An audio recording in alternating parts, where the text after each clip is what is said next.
Bruno Roussel, je suis directeur général des services d'un syndicat mixte départemental de traitement et de valorisation des déchets, Trifil, qui a son siège et qui couvre une partie du département du Tarn, une partie de la Haute-Garonne et une petite partie de l'Hérault. Nous assurons en fait donc non pas la collecte, mais l'ensemble du traitement et donc des valorisations pour recyclage, pour valorisation énergétique, c'est une de nos spécialités, les déchets ménagers d'un peu plus de 700 000 habitants, donc sur cette partie du territoire d'Occitanie. Nous sommes, nous, une émanation, en fait, quand on parle de syndicat mixte, on parle d'une collectivité locale, d'un service public, qui est en fait l'émanation, la décision de plusieurs autres collectivités, en l'occurrence communauté de communes, communauté d'agglomération, le département, de s'associer pour pouvoir optimiser le traitement et la valorisation des déchets.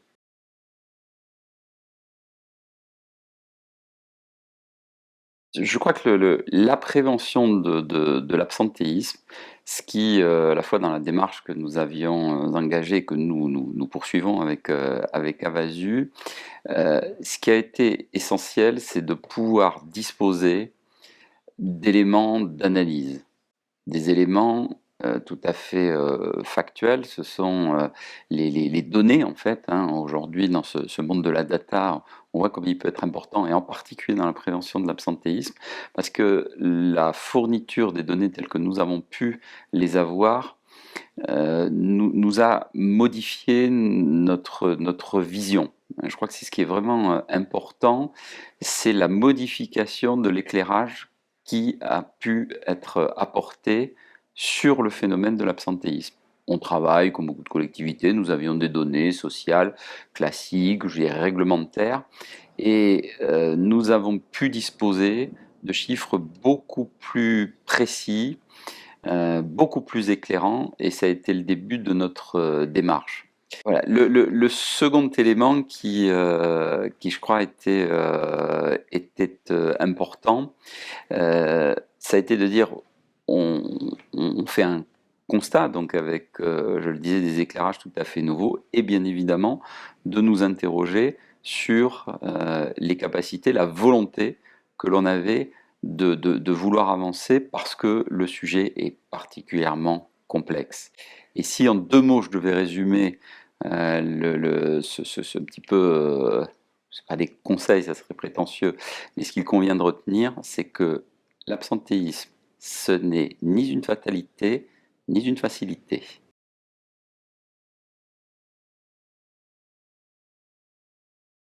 La prévention de l'absentéisme, c'est pour moi aujourd'hui deux éléments de base et de départ, c'est-à-dire refuser le fatalisme et refuser la facilité.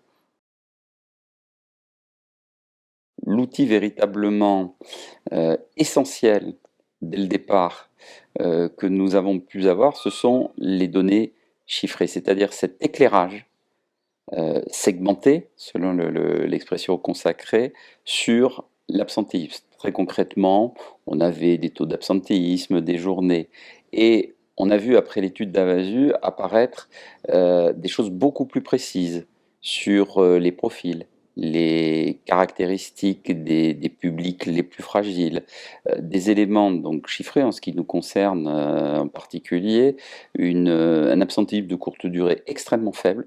Si on fait des comparatifs, et c'est ce qui nous a été apporté aussi, beaucoup plus faible que les panels représentatifs, mais à l'inverse, un absentéisme long extrêmement important, impactant, et donc bien évidemment, ça permet à travers cette cartographie de nous cibler véritablement et prioritairement sur les difficultés que nous pouvions rencontrer. Second élément extrêmement important, c'est l'apport aussi qui a pu être fait pour nous aider sur des plans d'action. Non pas en nous fournissant un plan d'action qui peut préfabriquer, mais véritablement en nous amenant à travailler, en nous amenant nous-mêmes à élaborer notre plan d'action en fonction de nos caractéristiques, de nos valeurs, de l'importance que nous donnions aux difficultés qui étaient les nôtres.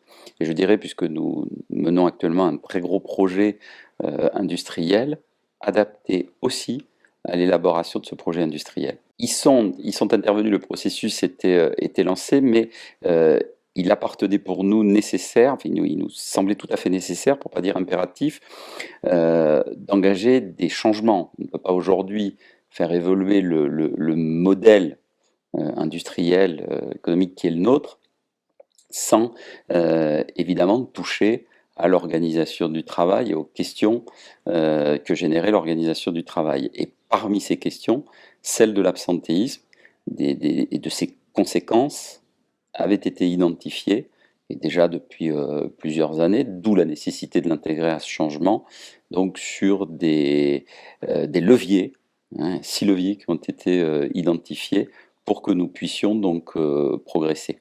En termes d'organisation du travail, en termes, euh, un des points majeurs qui est apparu, qui n'était pas fondamentalement une découverte, mais qui euh, finalement touchait un petit peu tout le monde ou restait comme une question latente, celle de l'évolution du management. Un des premiers chantiers, celui qui apparaissait tout à fait significatif, était celui du management, la nécessité de créer, ou en tout cas de donner corps et sens au dialogue avec les équipes, et pas un dialogue horizontal je dirais, de pair à pair, les directeurs entre eux, les chefs de service entre eux, véritablement l'ensemble de la structure de travail de Trifil.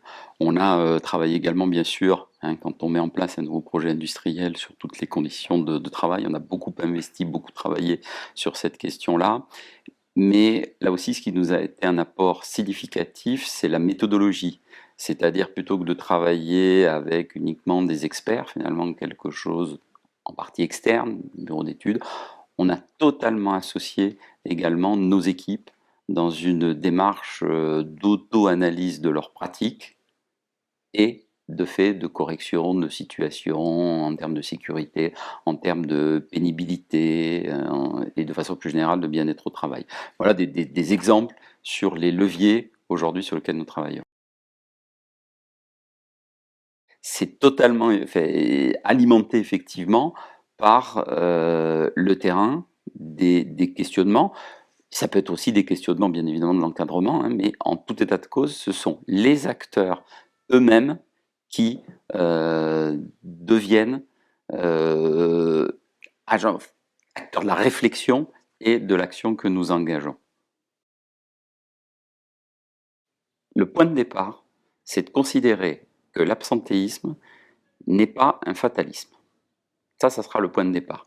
Le deuxième élément, quand on s'attaque entre guillemets à ce sujet, en tout cas par les angles que nous avons utilisés et l'appui d'Avazu, c'est que nous étions totalement conscients que nous ne plongions pas dans la facilité, bien au contraire. On allait toucher à la complexité. Troisième élément, c'est le fait d'être totalement soutenu. Nous sommes des collectivités locales, c'est un chantier qui ne s'attaque qu'avec un appui très fort, au niveau de la direction générale bien évidemment, et ça c'était mon souhait, mais également de la part des élus, car on génère de toute façon des changements. Et on l'a dit, en termes beaucoup plus concrets et pratiques, c'est les outils, et je pense qu'aujourd'hui les outils relativement classiques que nous connaissons les uns et les autres, documents uniques, les bilans sociaux annuels, s'avèrent être une base, et elle est bien évidemment non négligeable, mais elle s'avère être insuffisante si on veut parfaitement cibler les difficultés, leurs dimensions et les potentiels que nous avons pour pouvoir les faire évoluer. Je crois que comme complément à cette question sur les outils, ce qui est intéressant aussi, c'est pouvoir travailler avec des experts pragmatiques. Et c'est aussi ce que j'ai particulièrement apprécié chez Avazu, c'est de trouver une expertise qui a été nourrie d'expériences de terrain, Nous sommes des praticiens, nous revendiquons de travailler avec pragmatisme et bon sens, et c'est ce dont nous avions besoin et ce qu'on a pu trouver dans les ressources d'Avazu, c'est-à-dire des des réponses, en tout cas des champs d'action qui reflétaient ce pragmatisme et ce bon sens.